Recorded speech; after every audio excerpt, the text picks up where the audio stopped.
Right, so we're going to have a slightly different lesson today, where I'm going to be talking you through sampling, and I'm going to be talking to you about the different types of sampling and why we do it. So you'll see here I've got a lot written on the board, and obviously at any point you can pause it so you can read through it yourself, and obviously if you wanted to you could take notes in your books as well. So sampling, what's it all about then? So let's just run through a couple of definitions. So the first one I've got here is population. Now when you're collecting data, which is what sampling's all about, when we collect data we actually we will have a certain population, and that varies depending on what we're looking at. So if you think about your situation in a school, and if you wanted to collect data within a school, then the population would be everyone included in that school. From that then, if you were to carry out any kind of survey, or if you wanted to collate any data for the whole of that group of people, whatever your population is, then that's called a census.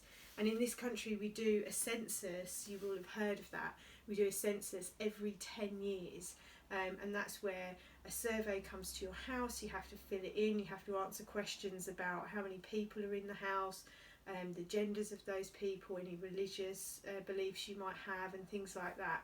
And it's just so that every 10 years there's a snapshot of the society as it is. And actually if you wanted to go back in time and look at any historical information, you can use a census if you wanted to trace your family tree back and things like that. So it's a really useful thing to do. But a census is, obviously we do it every 10 years in this country. It's very time consuming, it costs a lot of money to do as well. They actually employ extra people to be able to crunch all of the figures and collate all of the information. And so therefore normally a census is actually not the best thing to be doing, okay? So what we do instead is we take a sample, and the sample is, as it says here, a smaller, more manageable group from the population. So let's say, for example, your canteen staff at school wanted to do a bit of a survey about the food, and they wanted to find out people's opinions on the food. Then they might not want to do a census, because you might go to an extremely big school, maybe there's up 2,000 or 3,000 people within the school. It's a lot of information to collate. So they would take a sample, and then from that sample you can then crunch the numbers and do all sorts of different things which I've discussed with you in previous videos, and you can look at different things depending on what information you want, okay? And obviously you can present that data in lots of different ways. So if you want to do a bar chart or a pie chart or a cumulative frequency diagram or a stem and leaf diagram, there are endless opportunities of things that you could do. But we're focusing on just how we initially collate that data. Now there are 3 different types of sample that you need to know about for GCSE, and those 3 different types are a simple random sample, systematic sample, or a stratified sample. Now it tells you here what these 3 are, so I'll just run through them quickly. So a simple random sample is if you just want to quickly grab a group from your population. Now the important word there is random. The people have to be chosen randomly, and in order to achieve the randomness, if you like, you have to make sure that you come up with a way of doing it that is truly random. So I've given you an example here of selecting items out of a hat, or names out of a hat. So if you think about the school example, you could get everybody's name in a hat, you could then just mix it all up and then select them out, and then that will be random. Now importantly, the definition of random, and this is really important, is that every single item, person, whatever it is you're collecting, has got to have an equally likely chance of being selected, and that is how you achieve true randomness when you're selecting your sample. A systematic sample is not really so random, okay? Systematic sample is where you have a particular system for collecting the data. So as it says here, you put the population in a list and then you select, for example, I've chosen here every 5th one, but it doesn't have to be every 5th one. It could be every 10th one, every 20th one. It's whatever you choose that you want to do. So an example of this might be, let's say if someone's doing a survey on the street, they might decide to ask every 10th person who comes out the supermarket. So that would be a systematic sample. Now in this case, not every person's got, or every item has the same chance of being selected, so it's not truly random, because there is a system to it, okay, but it does have its place. And the last one we've got here is a stratified sample, and I should say a stratified random sample as well. So with a stratified sample, what's really good about this is, particularly if you're selecting, if you're collating data depending on opinions.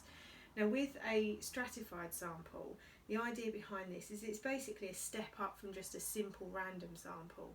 So you're still randomly selecting, but you want to select with the same proportions that are in the population. So for example, if, so I've put down here boys and girls. So if there are,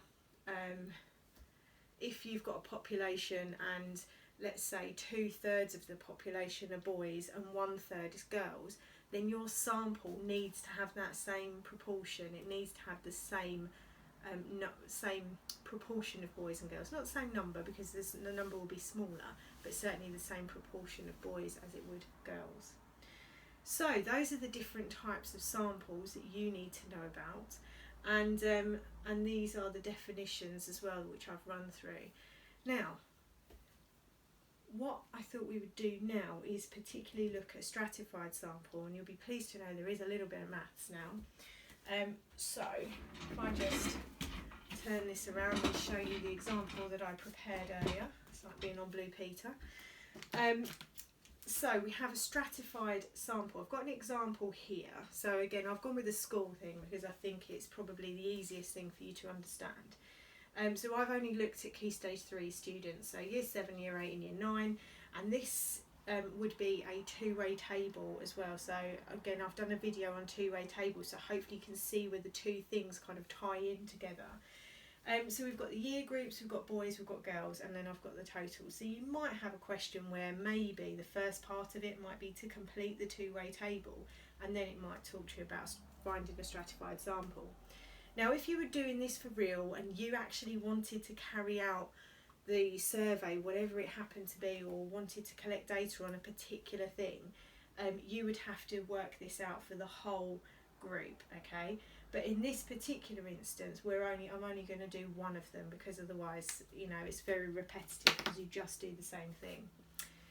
So Paul wants to take a sample of 150 students. So out of all of these students here, and there are 706 altogether, Paul wants to take a sample of 150 of them. The question is, how many Year 9 boys should there be in the sample? So remember, stratified sample, we want to basically have the same proportions, alright, so it's all about the proportions.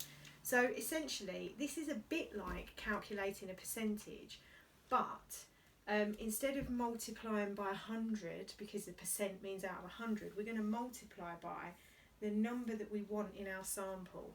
So in this case it's 150, okay? So it was Year 9 boys. So if we go to Year 9 boys, there are 95 of them. So the first thing we need to do is we need to calculate the proportion of Year 9 boys that there are in the population. So to do that, we literally just take the 95 and we divide it by 706, okay? So this number here, this is the number of Year 9 boys in the population, and this number here is the total population. Okay, so for any example that you do, the numerator would be the number of the group that you're looking at in particular in the population, and the denominator is just the total population. We then multiply that by 150, and as I said, 150, that is the size of your sample.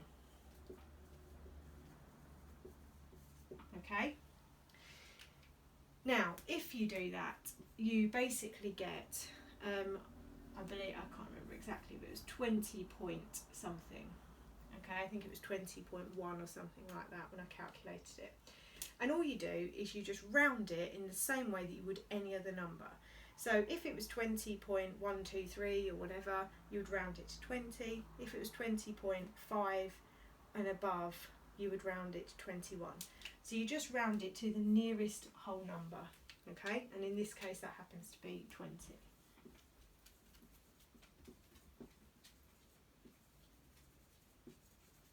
All right. What you then might find when you calculate all of this, and if you wanted to, what you could do is work out what all of those 6 different groups are. What you might find when you add those up is you don't have 150 because of rounding. You might have 151 or 149. But in the whole scheme of things, that won't matter at all, okay? You've aimed to get a sample of 150. If you're one under or one over, it really doesn't matter. You can still do your data collection on that group. And at the end of the day, that's fine, okay?